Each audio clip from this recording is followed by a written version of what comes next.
I hope we are all back. It's good to be Hello, back. I hello hope we've everyone. been able to grab. Yeah, welcome, Solomon. It's good to see you.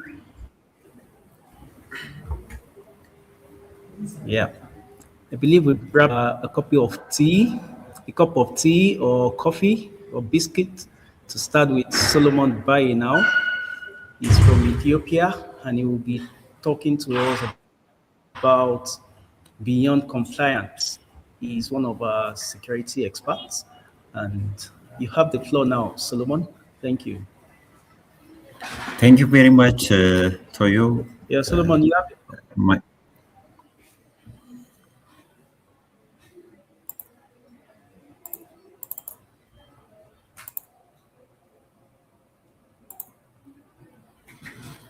Thank you very much. My name is Solomon Baye from Ethiopia.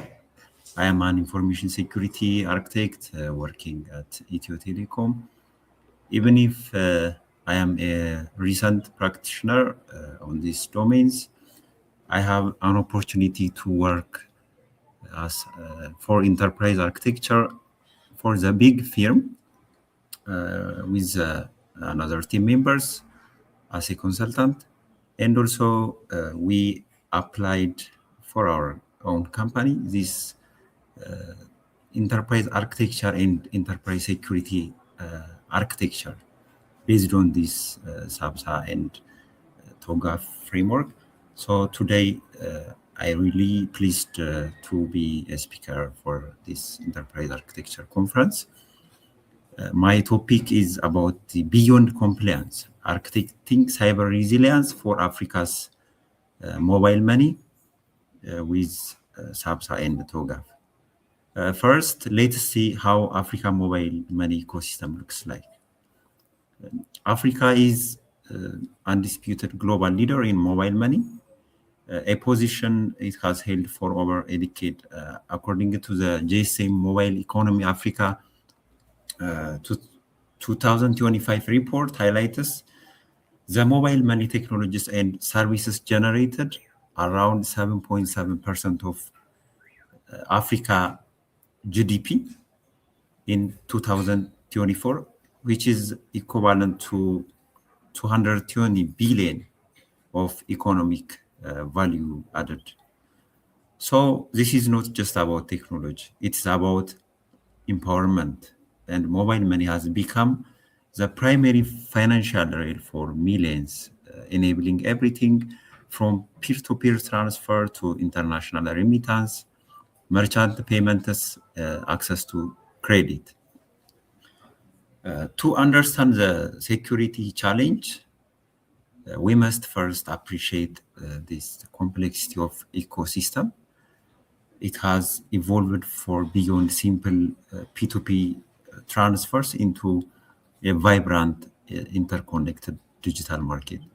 As you see on this slide, the mobile money transaction grows in the sub-Saharan Africa, increase from $500 million into trillions of dollars currently. So moving from simple P2P transfer to a vibrant, interconnected digital marketplace with bank agents and fintechs. So after we cover how big this ecosystem, how it impacts Africa's economy, we need to see how can we make it secure. This interconnectedness driven by the rise of open APIs initiatives like JSME Open Gateway is a double-edged sword. While it fuels innovation and creates a seamless user experience, it also dramatically expands the attack surface. A vulnerability in a single small fintech partner could potentially compromise the entire ecosystem.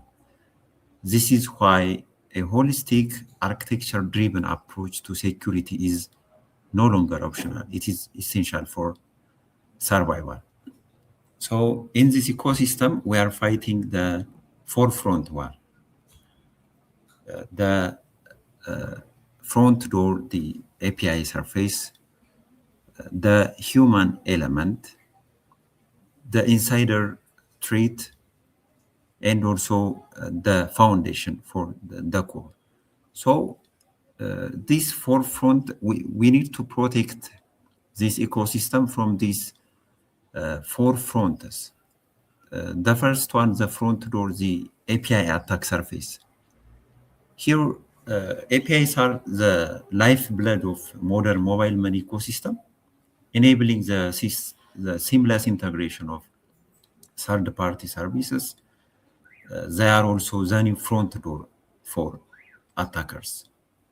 So we need to be ready architecturally to protect these major traitors.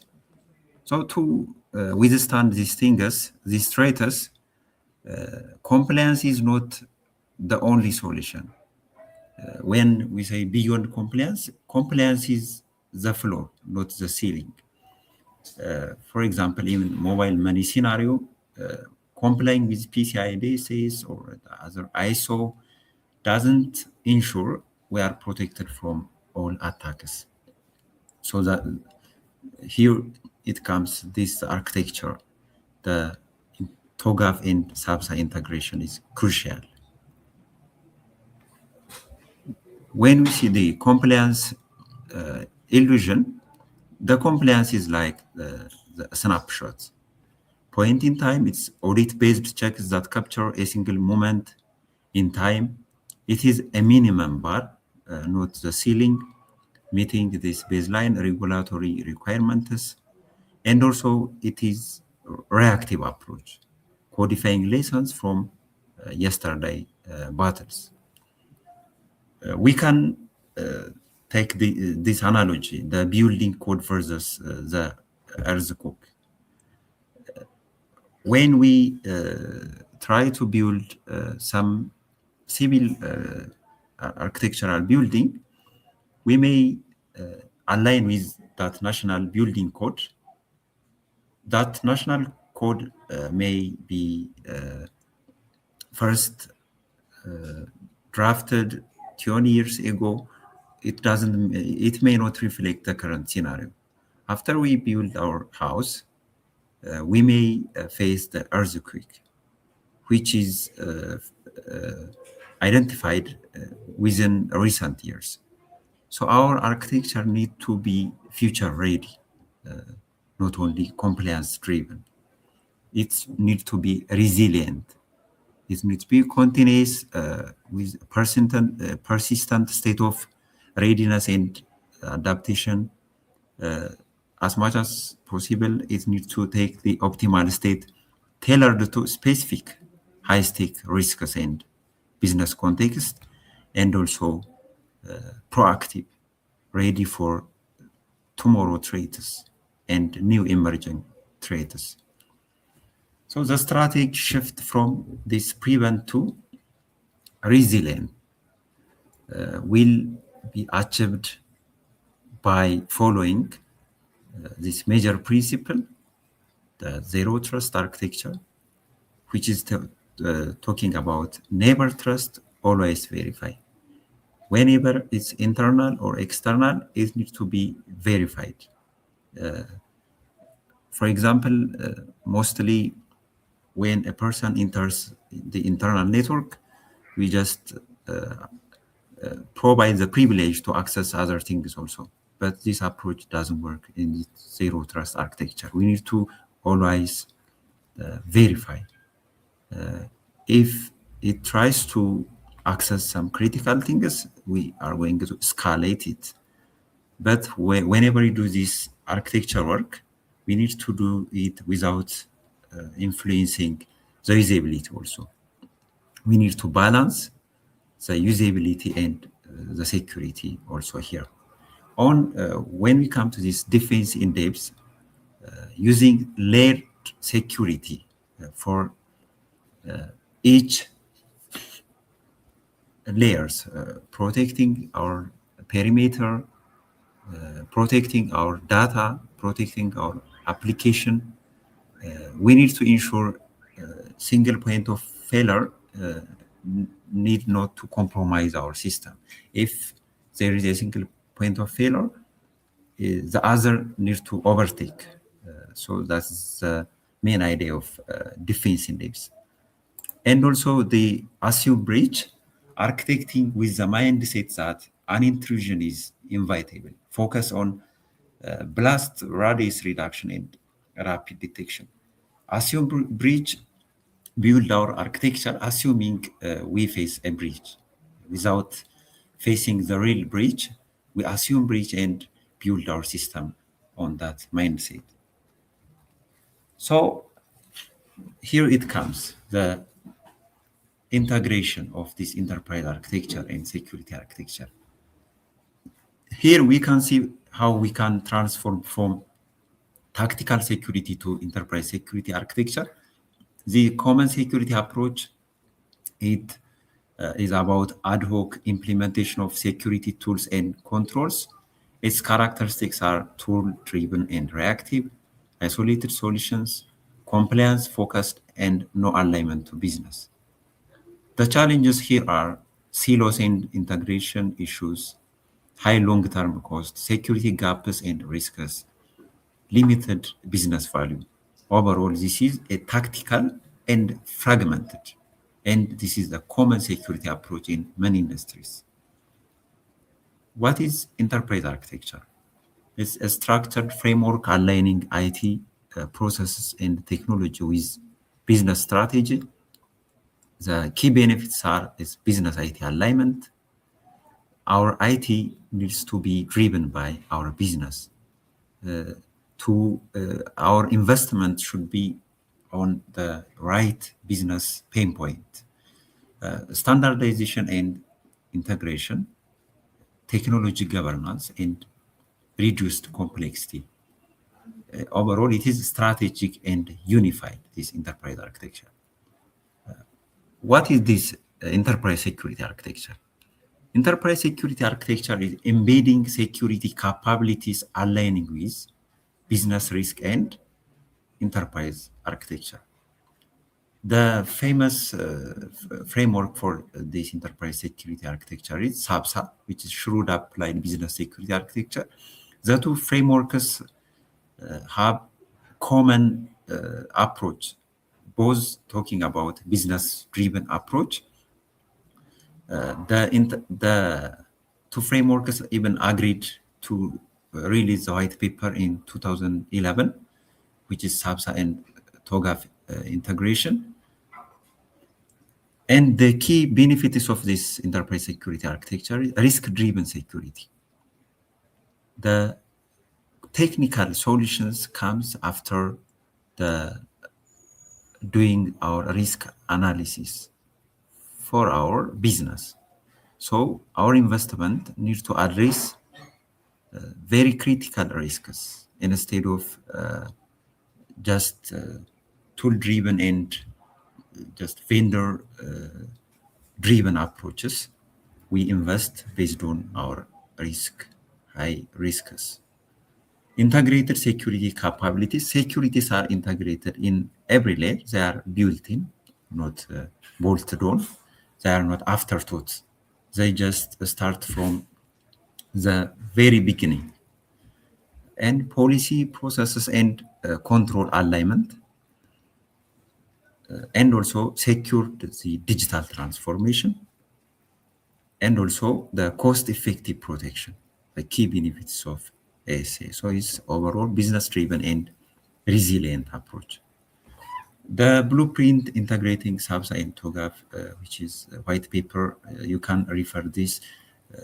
It's released on October 2011 by the open group TOGAF in SABSA, which is talking about the SABSA, the security why, which is business-driven security architecture derived from business requirements and risk appetite.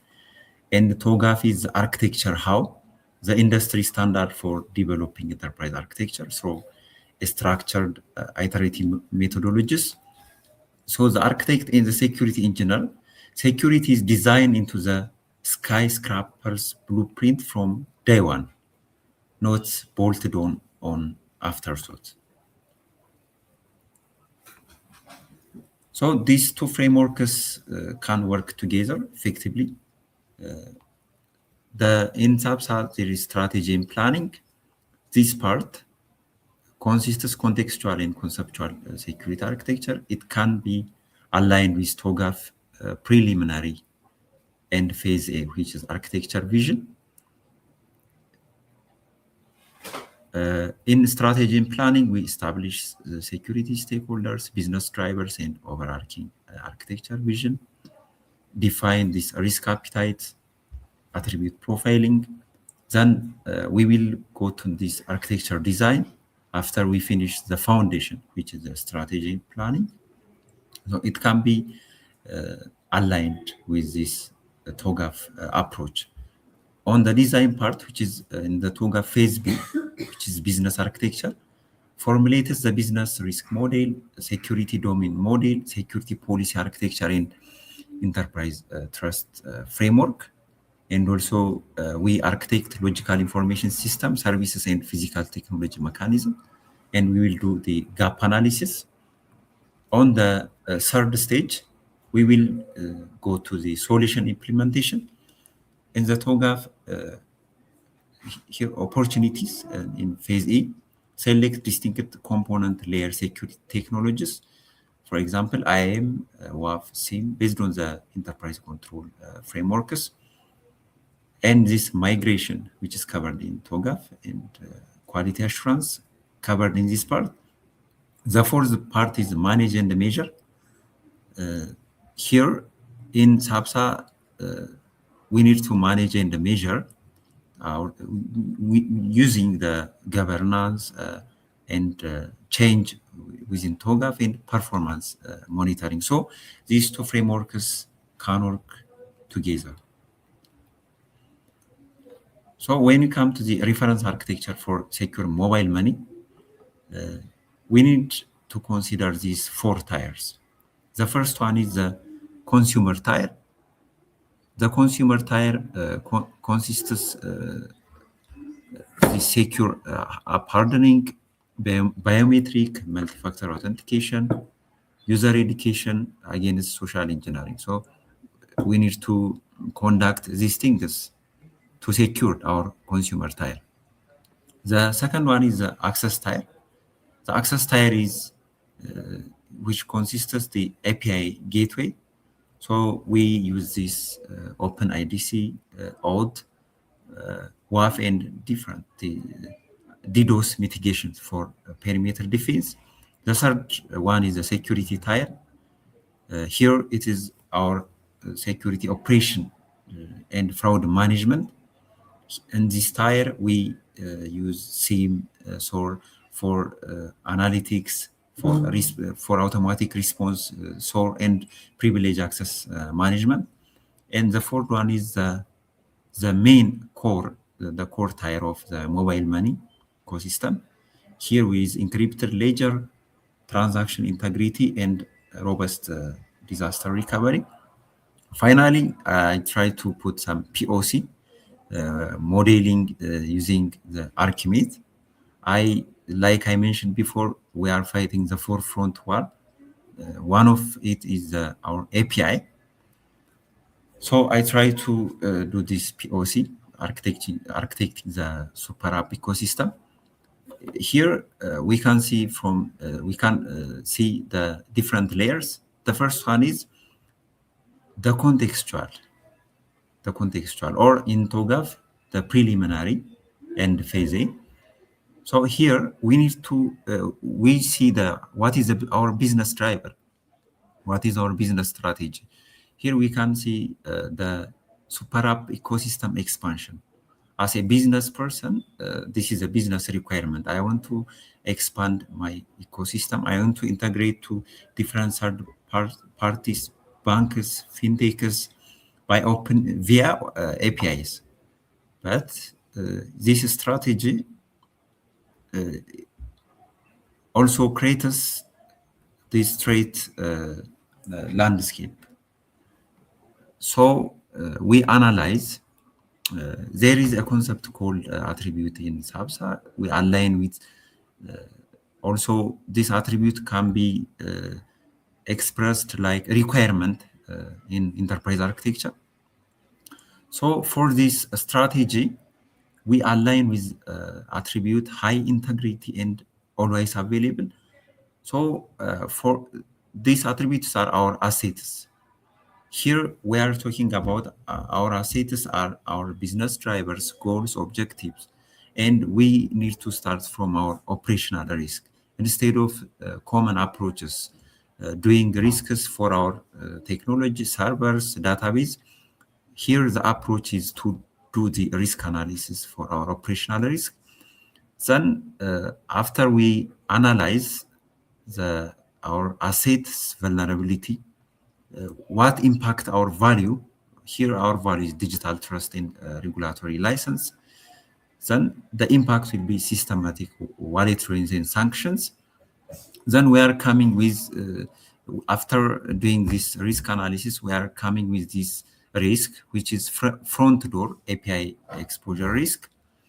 Then to mitigate this risk, we put the zero trust perimeter principle. So we just go down to from abstract to concrete. So how do you going to execute this policy, zero trust perimeter? By using B2B API routing and payload inspection service. And also we put this application component, which is enterprise API gateway. Then finally, we select the technology. Based on this, we select AI-driven web application firewall, WAF.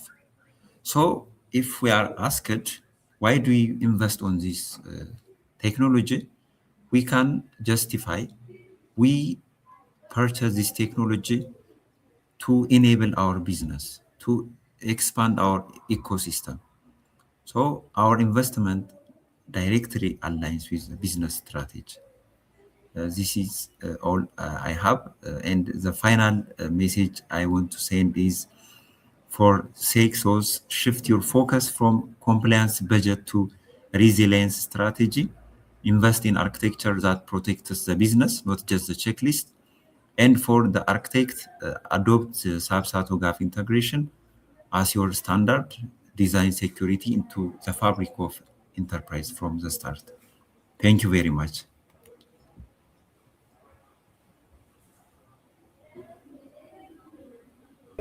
Yeah, thank you so much, Solomon. You have really opened our eyes to see how relevant security and cyber is very important in our mobile money.